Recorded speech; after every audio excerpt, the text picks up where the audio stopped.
Last time, when we talk about the political divisions, we saw two very important divisions. One was the royal center, and the other was the sacred center.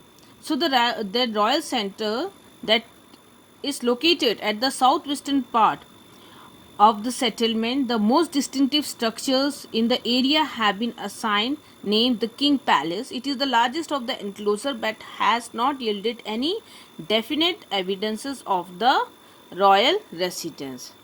As it is given the name the Royal Palace, the King Palace, but here you can find there is no evidence or no definite evidence of being a royal resident. We saw the two impressive structures. One was the audience hall, another was the Mahanavami Dibba. Okay, so here you can see the audience hall is a high or it is an elevated platform with slots for wooden pillar at close and regular intervals. So it has a staircase going to the second floor which rested on these pillars. And when we talk about Mahanavami Dibba, we saw that it was a massive structures or the platforms, and the rituals that was associated with Mahanavami Dibba was Nav Puja or 9-day worship of Mother Goddess Durga. So you can see that for the whole 9 days different ceremonies were performed as worship of image, sacrifices of animal, processions, gift ceremony, and at the last day inspections of army and the armies of the Nayaks. So now we see the other buildings in the Royal Center. One of the most beautiful building in the Royal Center is the Lotus Mahal. So it was named Lotus Mahal by the British travelers who visited the place in the 19th century. So the name is certainly romantic as it is mentioned here. You can see historians are not quite sure about what the building used for. So here you can see the Lotus Mahal. Okay. So one suggestions that found in a map drawn by Mackenzie is that it may have been a council of chamber. So what is this council of chamber? A place where the king met his advisors. As you can see, council of ministers where major decisions were taken. While most of the temples they are located in the sacred temple or in the sacred center, but there are several that are located in the royal center as well. So one of the most spectacular of these is known as the Hajar Ram temple. So this was most probably meant to be used only by the kings and his family. And then the image in the central shrine were missing. However, you can see the sculpted or whatever they have carved the model of God, okay, on the wall, it survived. So the image that was sculpted on the wall was safe. This include scenes from the Ramayana that is sculpted or that is whatever sculpted on the inner wall of the shrines or carved the image of the god on the inner wall of the shrines. While you can see many of the structures of Vijayanagar were destroyed when the city was sacked, or it means it is raided or plundered. So traditions of building these palatial structures which resembled like a palace was were continued by the Nayaks. So many of these buildings have survived. So now comes the sacred center. So sacred means it is connected to God or dedicated to a religious purpose, considered to be holy, which is connected to the God. And then comes choosing a capital. So what was the reason to choose Vijayanagar as city as a capital? It may be inspired by the temples that is located there. So now we come to the northern end on the bank of river Tungbhadra. Okay, that is the rock belt. Here if we talk about the northern end, it is a rock belt of the granite hill that surrounded the region. So according to the local traditions, this hill it sheltered the monkey kingdom of Bali and Surgiv that was mentioned in Ramayana.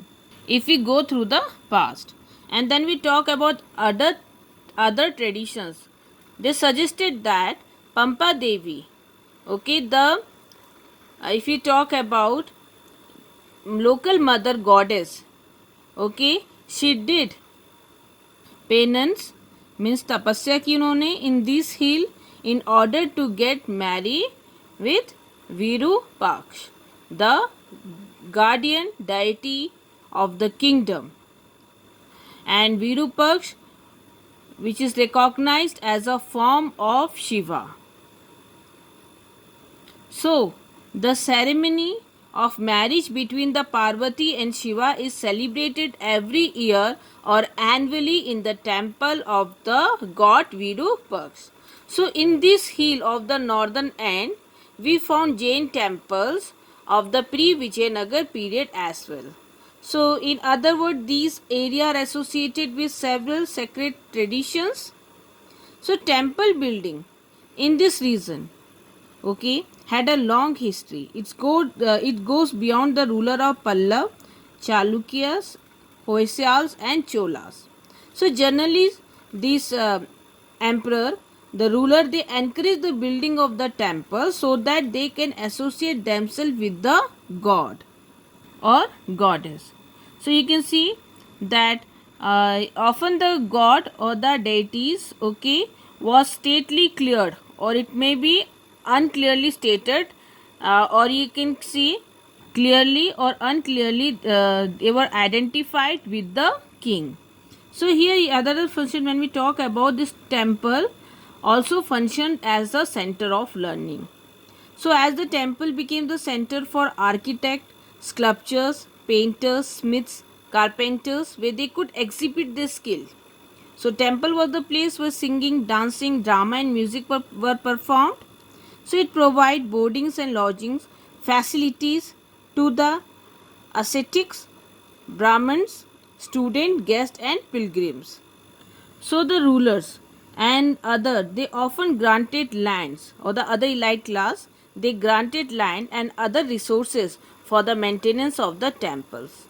So consequently temples, they developed as significant religious, social, cultural or economic centers. So from the point of view of ruler, of constructing, repairing and maintaining temples were important means of winning the support of the people and for their power, wealth and piety. It means they showed the deep respect. It was very important to gain the support of their subject. So it is possible that the choice of the site of Vijayanagar as a capital was inspired by the existence of the temple of Virupaksh and Pampa Devi. In fact, the rulers they claimed that they ruled on the behalf of the god Virupaksh, as the god was the guardian deity. So in all the royal orders, okay, that was signed, there were Virupaksh Paksh scripted in the royal order. It was scripted in Kannada languages. So ruler also indicate that their close link with the god. They are having close link with the god. So how they indicated their close link with the god? By using the title Hindu Surat Rana. So this word was Sanskritizations of the Arabic term Sultan. It means in Arabic it is known as Sultan, and in Sanskrit version we called it Hindu Surat Rana, meaning king. So it literally meant Hindu Sultan. So the rulers of Vijayanagar, they adopted the earlier traditions that prevail in the society. They innovated the tradition and then they developed it more further. So now the royal portrait sculptures it displayed in temple maybe the portrait of king, and the king visit to the temple were treated as important occasions on which he was accompanied by the important nayaks of the empire. So here we come to know that why they choose Vijayanagar as its capital.